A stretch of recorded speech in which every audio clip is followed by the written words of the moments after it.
Allô, donc dans la dernière leçon, je vous ai parlé vraiment du tube digestif et des transformations de la nourriture dans chaque différente section de l'appareil digestif. Je vous ai parlé qu'il existe deux types de digestion, soit la digestion mécanique, qui est vraiment, quand on parle de digestion mécanique, c'est ce qui est établi par les dents et par le brassage de certains muscles comme dans l'estomac ou quand on brise des affaires vraiment, mais on n'est pas en train de changer les structures moléculaires. Fait que ça, c'est la digestion mécanique. Fait que c'est de réduire c'est surtout pour réduire la nourriture, les gros morceaux en plus petits morceaux pour que ça soit plus facile de passer dans le tube. Fait que, tu sais, le broyage, le coupage, le déchiquetage qu'on fait avec nos dents, le brassage que la langue fait aussi avec tout ça, là. Ça, c'est vraiment de la digestion mécanique. Maintenant, le but d'un système digestif, hein, c'est de transformer la nourriture, mais d'aller sortir de la nourriture les éléments nutritifs essentiels, comme le glucose, les acides aminés, les acides gras et le glycérol, et puis d'envoyer ça dans le sang pour que le sang puisse acheminer ça à nos cellules pour qu'on puisse vivre, parce que c'est des substances essentielles à la survie. Il y a aussi là-dedans là, des vitamines et tout ça. Donc, quand on mange un morceau de nourriture, ça contient des substances beaucoup plus complexes. Ça contient des glucides, ça veut dire comme de l'amidon. Ça contient des grosses protéines. Ça contient des gros gras.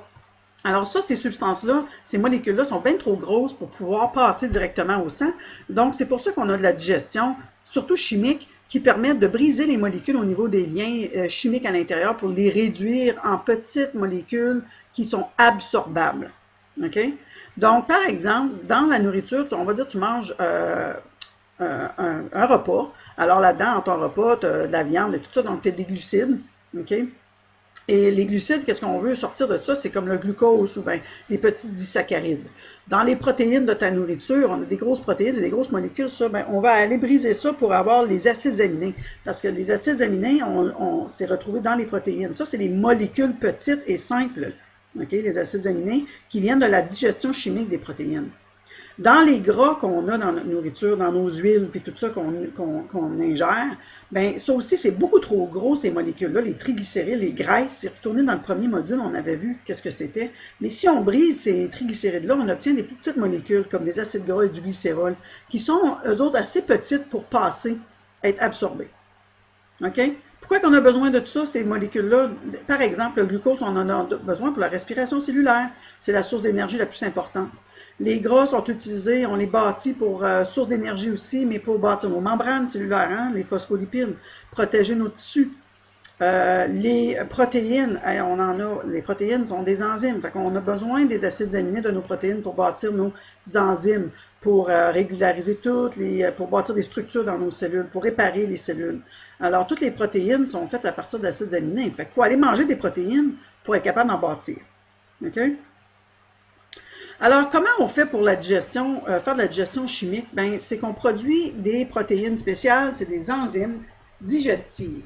Et sont produites à différentes régions de ton tube digestif par différentes structures. Et les enzymes, c'est comme des petites molécules qui vont s'attaquer certaines, c'est très spécifique, certaines aux glucides, certaines aux protéines, certaines aux triglycérides, et vont commencer à briser les liens chimiques à l'intérieur de nos grosses molécules pour éventuellement les briser là, en leurs sous-unités, qui sont le glucose, l'acide aminé et ces choses-là. Alors, elles sont essentielles pour la digestion chimique parce que si nos enzymes ne fonctionnent pas, on va rester dans la nourriture, là, les molécules sous ces états ici, beaucoup trop gros pour les passer au sang et les apporter à nos cellules. Okay? Elles sont fabriquées dans la bouche, nos glandes salivaires. Elles sont fabriquées par l'estomac. Il y en a de fabriquées dans l'estomac. En fait, il n'y en a rien qu'une, c'est la pepsine, mais je vais vous expliquer comment elle est activée. Elles sont fabriquées, les enzymes digestives, par l'intestin grêle lui-même. Elles sont fabriquées par le pancréas, qui est un organe connexe. Le pancréas est situé en arrière de ton estomac et puis fabrique un paquet d'enzymes digestives qui va envoyer dans l'intestin grêle, où on a le principal lieu de la digestion chimique. Okay? Fait qu'il y a de la digestion chimique qui se commence dans la bouche. Ensuite, il y en a dans l'estomac. La majorité de la digestion chimique de la nourriture, là, des macromolécules, se fait dans l'intestin grêle, parce que l'intestin grêle communique avec le pancréas qui lui envoie plein de différentes enzymes digestives, mais l'intestin grêle, le duodénum, en fait aussi lui-même. Okay? Fait que c'est là qu'on termine la digestion chimique. Puis au bout de la digestion chimique, là, on va avoir les molécules assez petites pour être absorbées dans les autres sections de l'intestin grêle. Donc, on a des substances importantes dans la digestion chimique qui sont fabriquées par différentes structures ou organes. Dans la bouche, c'est nos glandes salivaires qui fabriquent l'amylase dans la salive. Alors, l'amylase, elle commence la dégradation de l'amidon, qui est un glucide, et ça le défait là, en plus petits glucides. Ça n'aura pas terminé là, quand même la digestion chimique, mais ça débute là, qui est une des raisons qui est bon de mâcher lentement. Ensuite, la nourriture, comme vous le savez, va passer de la bouche et s'en aller vers l'estomac par l'œsophage. Dans l'œsophage, il n'y a aucune digestion chimique qui se fait, c'est juste de pousser la nourriture. Dans l'estomac, l'enzyme importante de fabriquer, c'est la pepsine. Mais la pepsine, elle va dégrader, elle va commencer à s'attaquer aux protéines dans la nourriture, des grosses molécules, pour commencer à les chopper là, chimiquement là, en plus petites protéines simples. La pepsine, par contre, elle est activée dans l'acide, fait qu'elle fonctionne juste dans un environnement acide. Et l'acide chlorhydrique qui est fabriqué dans l'estomac, oui, baisse le pH pour que la pepsine puisse fonctionner, mais l'acide chlorhydrique agit à réduire les gros morceaux en plus petits morceaux. Fait que ça, c'est la digestion mécanique qu'elle fait, l'acide chlorhydrique. Mais elle active la pepsine, et la pepsine, elle dégrade chimiquement les protéines. Rappelle-toi aussi que dans l'estomac, ça fabrique du mucus bien épais pour protéger les cellules de l'estomac contre sa propre acidité.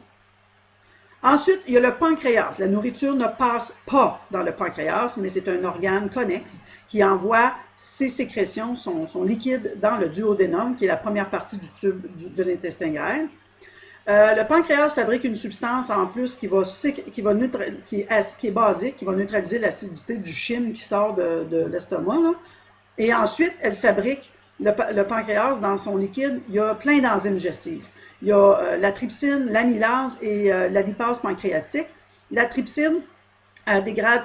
Je veux juste que tu comprennes que le pancréas va fabriquer plein d'enzymes digestives. Les noms ne sont pas tellement importants, mais il y en a qui vont défaire les protéines, comme la trypsine, continue à défaire les protéines que la pepsine avait déjà commencé à faire. L'amylase du pancréas continue à défaire les sucres que l'amylase salivaire avait commencé à défaire, et la lipase commence à défaire les gras, en acides gras et glycérol. Et ça va se faire dans l'intestin grêle, surtout au niveau du duodénum, qui est la première partie.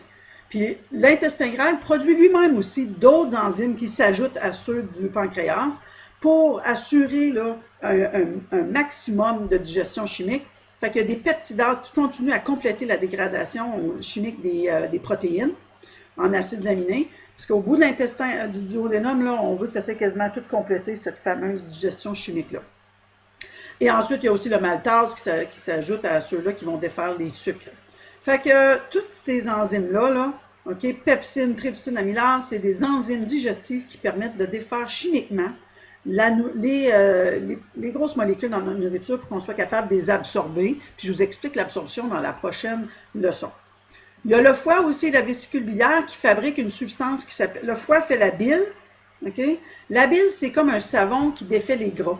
Fait que dans notre nourriture, tu t'en rends pas compte, mais quand ça arrive dans ton estomac, là, ta nourriture, le gras que tu as dans ta nourriture, reste en grosses gouttes de gras, parce que ça ne se dissout pas dans l'eau. Et puis ça serait bien facile d'aller chercher, bien difficile d'aller chercher les acides gras contenus là-dedans.